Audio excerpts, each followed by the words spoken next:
Welcome back to the Terraform series. In this video, we are diving into data sources and the core component of Terraform. Data sources allow us to fetch and use information about existing resources in our cloud environment, making our configurations more dynamic and powerful. By the end of this video, you will understand how to use data sources to query existing resources and integrate them into your Terraform workflows. Let's get started.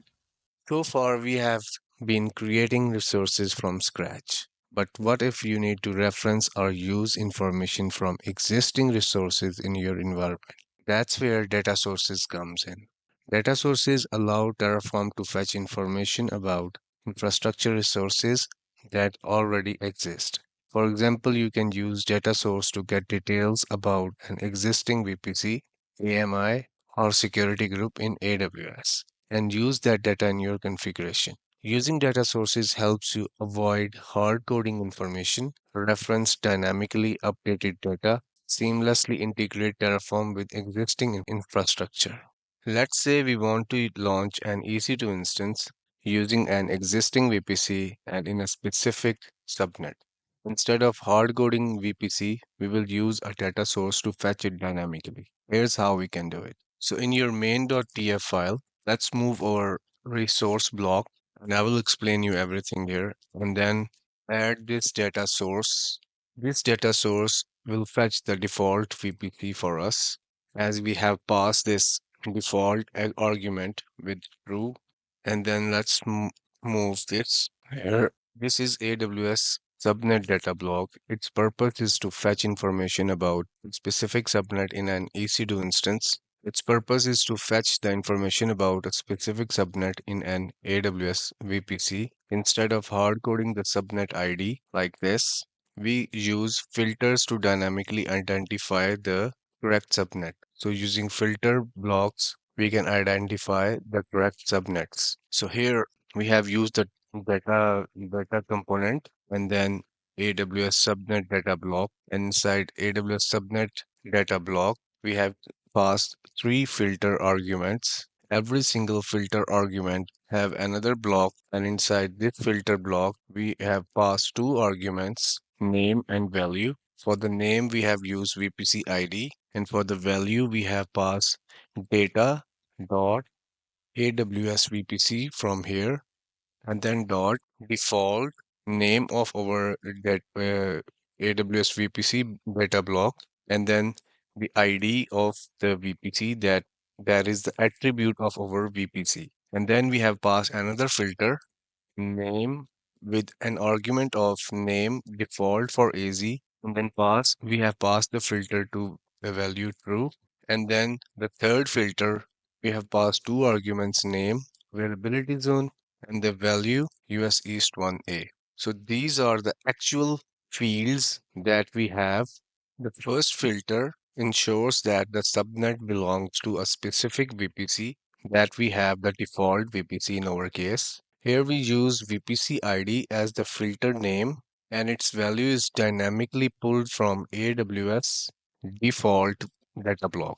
This means we are fetching subnet that are part of the default VPC. In the second filter, it narrows down further. It checks whether the subnet is default subnet for its availability zone. A default subnet is automatically created by AWS in each availability zone of the default VPC, and this filter ensures we are working with one of those. The third filter specifies the availability zone where we want our subnet to be. Here we have chosen US East 1A as an example. You can change this value to any availability zone in your region depending on where you want to deploy your resource.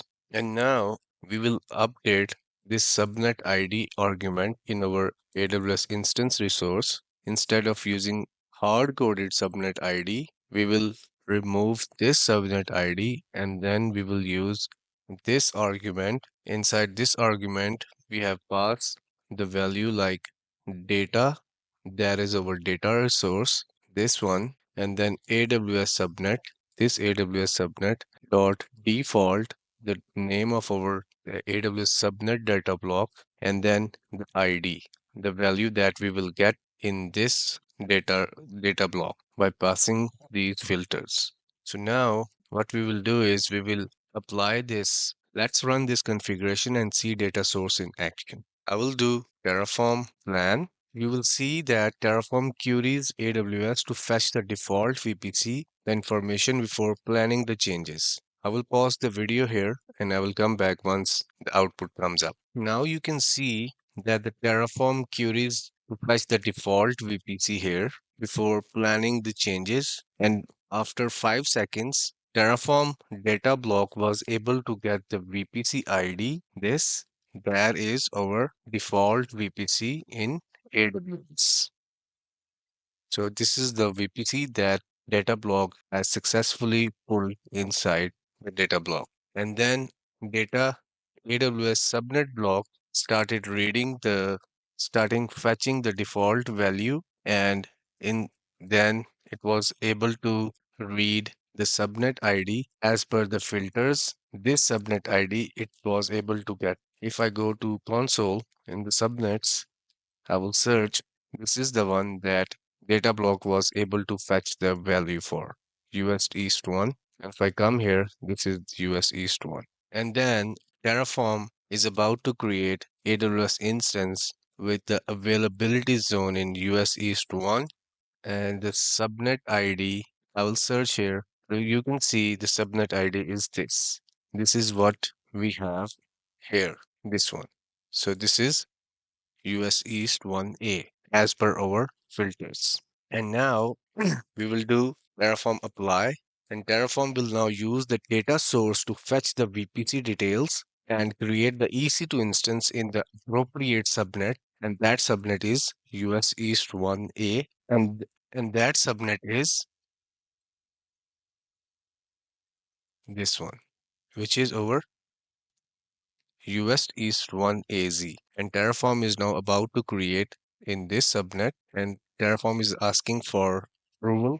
I will pass yes, and you will see Terraform will able to create an EC2 instance for us in this subnet. That is our US East 1A availability zone. So now you can see Terraform was able to create one resource, zero to change and zero to destroy. Let's move to our console and search for EC2 service, and inside EC2 service, you can see this instance is in initialization status. So the server is about to be created. In the next video, we will explore Terraform outputs, which allow you to extract and use data from your configurations. Don't forget to like, subscribe, and hit the bell icon to stay updated.